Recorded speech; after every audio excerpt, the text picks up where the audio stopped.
If you're familiar with Cypherglass, you're probably familiar with myself, the CEO of Cypherglass. You're probably familiar with Adriana Mendez, our community manager at Cypherglass, and you may even be familiar with Ben Finch, my brother, who heads up marketing at Cypherglass. But unless you were one of the BPs that helped stand up the mainnet and was in those instrumental calls before the mainnet actually went live, then you probably aren't familiar with the Cypherglass infrastructure team. Now, today, I'm excited to announce the first installment in our new Cypherglass infrastructure series that will give you a more in-depth look into our dedicated infrastructure and, of course, the team that makes that dedicated infrastructure possible. So, without further ado, I have the man himself, James Sutherland, the principal architect of the Cypherglass infrastructure, here today to talk with us and give us a little bit of insight into what makes the Cypherglass infrastructure so special.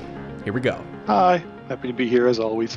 Yeah, so, we met obviously earlier this year when we were putting together the Cypherglass team, and you've been with us really since the beginning, a few months even before we announced to the community that we were launching this block producer. You were with us, helping us build out our infrastructure, and you've actually been working in infrastructure for more than 30 years. Is that right?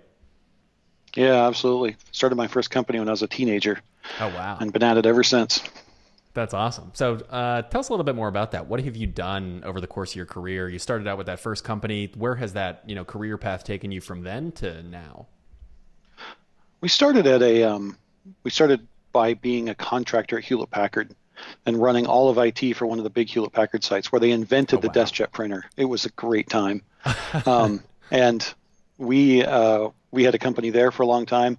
And then we, being myself and some friends, then I went to a bank and then to some telcos, and then I spent years at telcos, doing circuits and IT stuff for them and building big infrastructure, and then Cypherglass.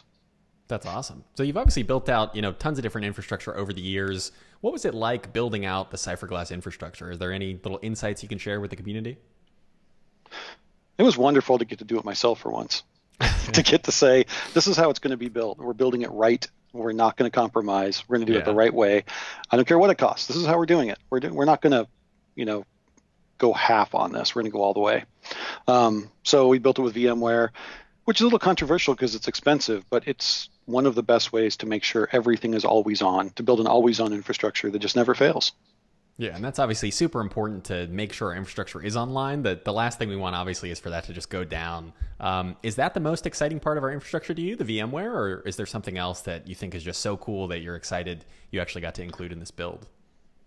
There's all kinds of pieces. I mean, from the top down, our firewalls, our Cisco firewalls, they're hardware redundant. There's 2 physical boxes sitting there. All of our blades are UCS, which means you can swap a blade in and out with zero downtime with the help of VMware. Our backend storage is network attached storage, which is the right way to do things in my opinion, with things like dedupe and compression and all that stuff, and just makes it really, really good and redundant. And then switches, multiple switches, and an F5 Silverline. I mean, oh my God, you couldn't have a better DDoS protection for any money than that group. Absolutely. That's used by what, Apple and Microsoft and some of these other big players as well, same DDoS provider? I don't know for sure companies that use it, but I know that it is the #1 solution. I mean, the names I always hear thrown around are every big bank uses it, every big media outlet uses it, every big content developer network uses it. It's just everybody. I have some friends who work there, and it's just when they start talking about the customers, it's insane. It's just like, I mean, it blows your mind, right? And it is the thing. That's awesome. So coming from the centralized infrastructure space, you've built out tons of different configurations over the years. What is it that excites you so much about EOS that is so different from centralized infrastructure today? Just the fact that it's everywhere. Nobody can get in the way. If a government somewhere says, we don't like this, we don't want you to do it, well, too bad. You could shut down all of the block producers in XYZ country, but every other country in the world would just keep going. And if even somebody like the European Union said, we're going to outlaw this across the entire European Union, which would never happen, but it's just an example of a group of countries where it could happen, it wouldn't matter because every other country in the world would just keep going. So that's the thing that's neat about it for me, is that we always plan global redundancy in infrastructure. It's something we're always thinking about. And with EOS, we don't have to worry about it. As a block producer, we can put all of our stuff in the US, and it's okay if the US goes down. If there's some major internet problem that takes down most of the US, which happens every once in a while, who cares? Because there's other block producers that'll pick up the load.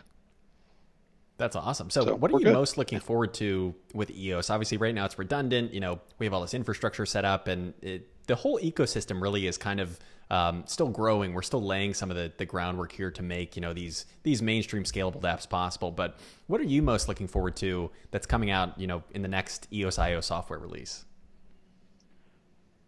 Speed, more speed. They keep working on it. They keep pushing the speed, which makes me really happy.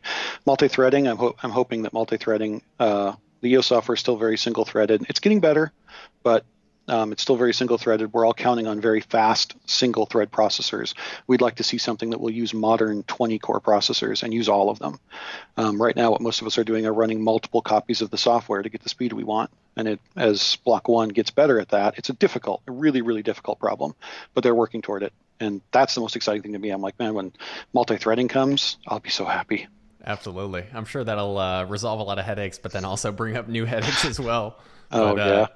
I'm excited as well. I mean, it's going to be, you know, for one thing is definitely for sure, 2019 is going to be an amazing year for EOS. We've seen all the improvements that have happened thus far. And, you know, you, like everybody else, I think are super excited for what's to come. But James, thanks so much for introducing yourself to the community. If there's anything else you'd like to say, any, you know, warm wishes to the EOS community, now's your chance. No, go EOS and go there are so many amazing block producers out there doing such great stuff. It makes me proud every time I get in the channels. I'm just like, oh my God, these guys are passionate. They love what they do. There are no Eeyores in the group. There's nobody like, oh, it's too difficult. I'm not going to. There's nobody like that. These guys are amazing. So it's a great community. It excites me every time. I love it.